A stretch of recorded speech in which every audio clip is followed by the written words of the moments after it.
और वो आजादी किस व्यवस्था से है?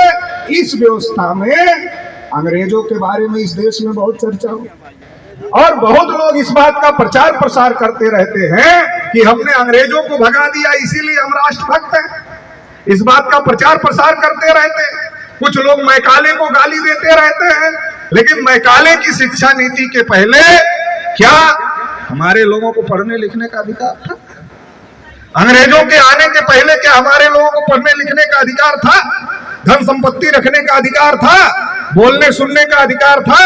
आज कुर्सी पर बैठे हैं तो कुर्सी पर बैठने का अधिकार था? ये कोई भी अधिकार हमारे लोगों के पास में नहीं था, बल्कि ये लिखा गया था कि इनके कान में शीशा पिघला कर डाल देना चाहिए, इनके आंख में सूजा डालकर आंख फोड़ देना चाहिए, उच्चारण करें तो जीभ काट लेना चाहिए, ये लिखा गया। और इसके खिलाफ 108 साल का संघर्ष चला। ज्योतिबा फूले, छत्रपति साहू महाराज, बाबा साहब अम्बेडकर। 1848 में ज्योतिबा फूले ने इस संघर्ष को शुरू किया और कहा, बिना विद्या के मति नहीं, बिना मत के गति नहीं, बिना गति के वित्त नहीं, बिना वित्त के शूद्र टूटे। ये जो सारा अनर्थ हुआ है ये अविद्या के कारण हुआ है और ज्योतिबा फूले ने 1848 में शुरू किया। माता सावित्रीबाई फूले ने उसको आगे बढ़ाया, छत्रपति साहू महाराज ने उसको आगे बढ़ाया और बाबा साहब अम्बेडकर ने जब भारतीय संविधान लिखा तो वो सारी बातें जो ज्योतिबा फूले कह रहे थे, जो छत्रपति साहू महाराज कह रहे थे, जो बाबा साहब अम्बेडकर कह रहे थे, वो सारी बातें भारतीय संविधान में लिखने का काम बाबा साहब डॉक्टर अम्बेडकर ने कहा। लेकिन लिखा तो, लेकिन बाबा साहब ने सतर्क भी किया, कहा संविधान कितना भी अच्छा हो, अगर लागू करने वाले अच्छे नहीं होंगे तो अंतिमता अच्छा साबित नहीं होगा।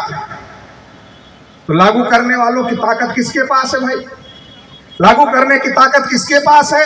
वो भी बाबा साहब ने तय कर दिया। क्या तय कर दिया? लिख दिया, एक आदमी होगा, उसका एक वोट होगा और उसकी कीमत भी एक ही गिनी जाएगी। टाटा बिरला अंबानी वोट डालेगा तो एक गिना जाएगा, साधारण गांव का किसान मजदूर आदमी वोट डालेगा तो भी एक ही गिना जाएगा। तो बाबा साहब ने यह भी तय कर दिया कि किसके पास में संविधान लागू कौन करेगा, ये तय करने की ताकत किसके पास में होगी, वो भी ताकत आपके पास दे दी।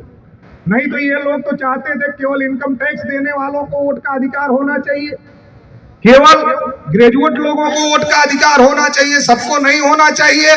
और बाबा साहब इसके लिए लड़ रहे थे कि जो भी बालिग हो जाता है उस हर व्यक्ति को वोट का अधिकार होना चाहिए। तो ये लोग कह रहे थे कि अनपढ़ लोग वोट कैसे डालें?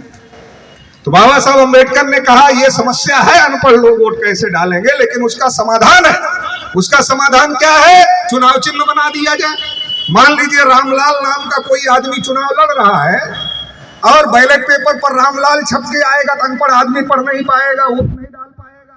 लेकिन अगर ये प्रचार कर दिया जाए कि रामलाल का चुनाव चिन्ह बैलगाड़ी है, तो अनपढ़ आदमी जानेगा बैलगाड़ी पर मोहर लगाएंगे तो वोट रामलाल को जाएगा। तो बाबा साहब अम्बेडकर ने ये व्यवस्था किया और हमारे लोगों को ये ताकत दिया कि संविधान तो हमने लिख दिया है, अब आप ये तय करो कि संविधान आपका हित चाहने वाला आदमी चलाना चाहिए, संविधान लागू करने वाला आदमी संविधान को चलाने वाला बनना चाहिए। ये तय करने का अधिकार हम लोगों को दे। आखिरी बात कहकर अपनी बात समाप्त कर देते हैं, वक्ता भी बहुत है और हमें भी जाना है। आखिरी बात ये कहना चाहता हूं, केवल संविधान संविधान कहने से काम नहीं चलेगा। संविधान हमारे लोगों के हित में कैसे है ये लोगों को समझाने और बताने की जरूरत है। संविधान हमारे लोगों के हित में कैसे है ये समझाने और बताने की जरूरत है। नहीं तो हम लोग गांव में जाते हैं तो पूछते हैं संविधान पढ़ा क्या, तो चेहरा देखता है। तो हम लोग जान जाते बहुत कठिन सवाल पूछ रहे हैं। संविधान पढ़ने का मतलब बहुत पढ़े लिखे को पढ़ने से समझ में नहीं आता। जो पढ़ा लिखा आदमी है वो संविधान पढ़ता है तो उसको एक बार में समझ में नहीं आता, क्योंकि हिंदी जो उसका अनुवाद करवाया गवर्नमेंट ने वो इतना कठिन करवाया है कि लोगों को समझ में नहीं आता। जब हम लोग पूछते संविधान पढ़ा क्या, चेहरा देखता है, तो हम लोग जान जाते कठिन सवाल पूछ लिया। तो हम लोग कहते अच्छा देखा क्या, चलो पढ़ा नहीं तो देखा क्या, फिर भी चेहरा देखता। अरे पढ़ा भी नहीं, देखा भी नहीं, वो दुनिया भर की किताब पढ़ रहा है, दुनिया भर की चीजें पढ़ रहा है जिससे उसको कुछ फायदा नहीं है, लेकिन जिससे देश चल रहा है उसके किताब उसके घर में नहीं है, उसकी जानकारी उसके पास में नहीं है। आप बताओ संविधान कैसे बचे? दूसरे लोग तो गुमराह कर रहे हैं, भैया संविधान ये गड़बड़ हो गया, वो गड़बड़ हो गया, हम बदल दे। तो ये जो बाबा साहब अम्बेडकर को मानने वाले लोग हैं, उनकी जिम्मेदारी है कि जो नहीं जान रहा है, जो नहीं समझ रहा है, उनको ये तय करना होगा कि हम ये काम करेंगे और हम हर घर में संविधान क्या है और कैसे हमारे लोगों के फायदे में है, ये समझाने का काम करेंगे। जब लोगों को ये बात समझ में आएगी तो दुनिया की कोई ताकत नहीं है जो संविधान को हाथ लगा दे, बोल भी दे, ऐसी कोई ताकत नहीं है। अगर हम संविधान को समाज में स्थापित करने का काम करेंगे तो आप सभी प्रबुद्ध लोग हैं, ज्यादा कहने की जरूरत नहीं है। हम तो अनुरोध ही करेंगे कि भाई आप लोगों को भी एक दिन छुट्टी तो मिलती है, वो भी बाबा साहब की कृपा से ही मिलती है, तो कम से कम उस छुट्टी का उपयोग संविधान चर्चा के लिए करो।